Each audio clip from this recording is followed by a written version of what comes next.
I'm doing fantastic. How about you? Oh, I'm doing good, doing good. Summer is in full heat, but Yes. it's all right. Yeah, and as I was telling before, I'm so excited because I sent my kid to a camp and I'm getting used to this. Preparing for empty nest syndrome eventually. Yes. Yeah, it's a good way to do it. It's a good way to do it. Yep.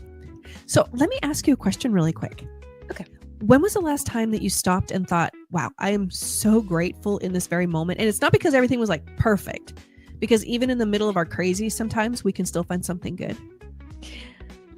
That's a good one. And honestly speaking, I think I don't do it as often as I should, probably. Same. And because it's so easy to get caught up in the new goals, new problems, the things that are going on around our life, that gratitude sometimes is not like something that comes automatically, but it's something that I have to put in my to-do list to remember to do it. Yeah, right. I mean, because we are basically trained, especially as adults, to chase everything, to chase our goals, our success, our stability. But we're not taught very often to just kind of stop and breathe and look around. And I'm not talking about like the toxic positivity that a lot of people practice. I mean, like a moment of recognizing that, what I'm going through right now is just really hard, but I'm also grateful for what I have right now. Exactly. And I think it's because gratitude doesn't mean pretending that everything is amazing. And Right. and that's maybe the mindset that some people had, that we sometimes have. I used to have the mindset, in fact. And it just means that we're choosing to notice the things that are good instead of just focusing on the things that are bad or the things that are wrong. And I think that gives us that balance that we can use in our life that sometimes is so important to have. Yeah, exactly. And so, in case you guys haven't realized yet, this is what we're diving into today: how gratitude plays a role in your personal growth and how it helps create a positive mindset, even when your life feels a little upside down. Oh, good that you say that. And before we go deep here, welcome back to another episode of Find Your Wise. I'm Indira, your leadership coach, who will never go away from our conversation of growth and leadership. Yeah. And I'm Yvonne. I am your financial coach who loves a really good spending plan and great mindset chats, in case you haven't noticed. So let's get into it. Gratitude gets thrown around a lot, very casually. You're going to see it on inspirational mugs. I mean, we all have them. I even have some throw pillows, that say grateful. I have one that says thankful. And for a long time, there was that whole hashtag blessed thing going around. But it's so much more than just decor that we, casually handle. Gratitude can literally change how your brain works. It affects how you see your circumstances, how you handle all of your setbacks, and even how you make financial decisions. Yes. And like I was mentioning before, I think one of the biggest misconceptions is that gratitude is only the thing that you think about when things are going well. For example, I have that promotion, or I was able to pay that debt. Now we're talking also about financial things. But if we stop just for being waiting for the moment to be perfect, because being perfect is going to be difficult. So we were never being grateful. So I think it's important that we take away that misconception and think about what are you really grateful at the time. Exactly. The real power in practicing gratitude is when things are really messy and uncertain. That's how you grow. That's exactly where your personal growth happens. We always talk about being, getting out of your comfort zone. That's when it happens, because gratitude isn't ignoring your problems. It's saying, there are still really good things here, even while I'm working on the hard stuff. Yeah. And even it's something that you can implement in all the areas of your life. For example, Yes. from the leadership perspective, gratitude changes the way you lead yourself and also the way you lead others. Leaders Yeah. who practice gratitude tend to have a more resilient team because they see more the possibilities instead of the problems.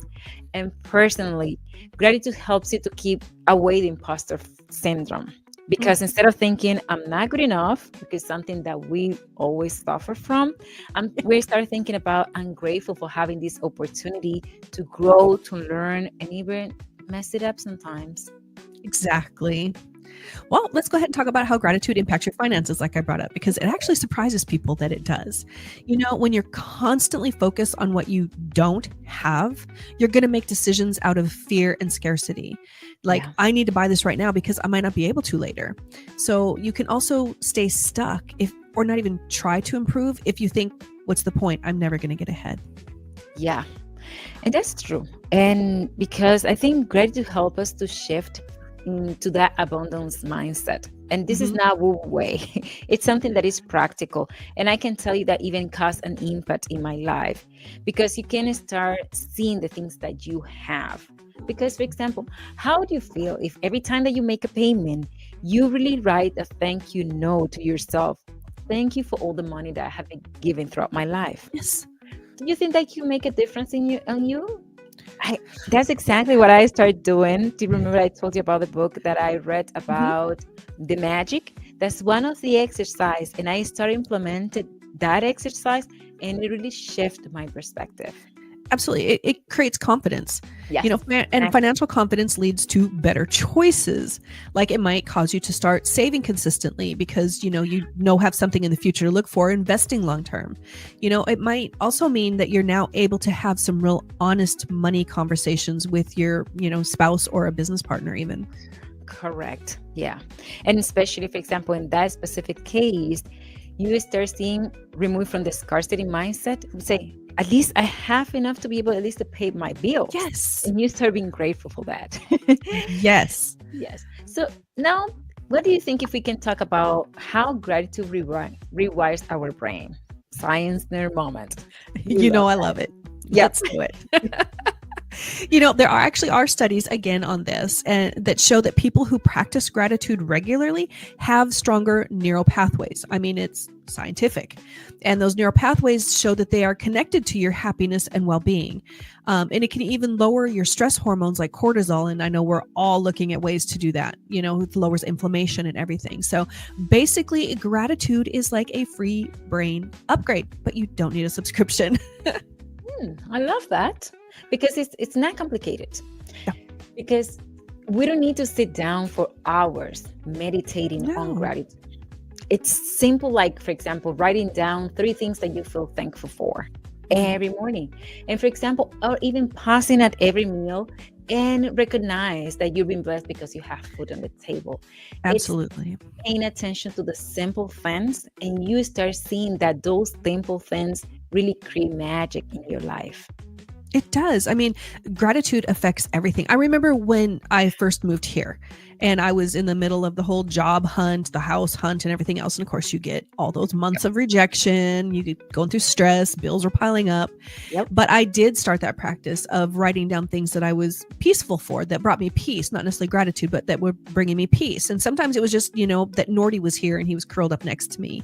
And that habit, of course, didn't get me a job, but it did help me keep going, to get out of bed, to be like, I'm going to keep trying. And eventually I did get a job, and it was way better than I expected. Let me tell you, that also help you reduce your anxiety. Now that we Yes. talked about how it affects your brain, it reduces the anxiety and how you see things. Yep. I love that example so much because that's exactly what we're talking about. That gratitude that doesn't necessarily makes the problem disappear. Right. In fact, it makes you stronger to face them. Exactly. And that's huge. It's fun. This is one I think a lot of people will be able to relate to. I had one of my clients, and she started doing things that she called gratitude for grown-ups. And she writes down, like you said, like we all kind of do. We write down one thing a day that we're grateful for, or thankful for. And it doesn't have to be glamorous or Pinterest worthy or anything like that. So one of the things that she wrote down, and it was a good laugh, is that I did not lose my mind during the school drop-off chaos today. And it counts. I mean, you are grateful for that. But a lot of people take that for granted. Like, oh, okay, it wasn't messy today. She was very grateful for it. And if you've ever dropped off your kids at school, you would be thankful for it too. Yeah. That's a real life gratitude example. Because if we're waiting for the perfect moment, like we mentioned before, you rarely have the practice. But finding small moments, even in the chaos, build that positive mindset, that really build that muscle. And if you start doing that on a consistent basis, you really will see the difference in your life. Exactly. So let's give our listeners some practical ways that they can go ahead and practice gratitude every day. Like for me, I have a sticky note on my bathroom mirror. It just says, look for the good. And every time I see it, I pause for a second and then I try to find something positive that happened the day before. And it actually has turned me into what I am calling myself a silver lining seeker. I'm always looking for the silver lining. I love that. I love the sticky notes. You know that Me too.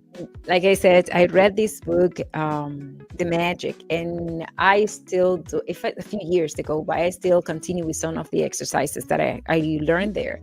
And I journal daily.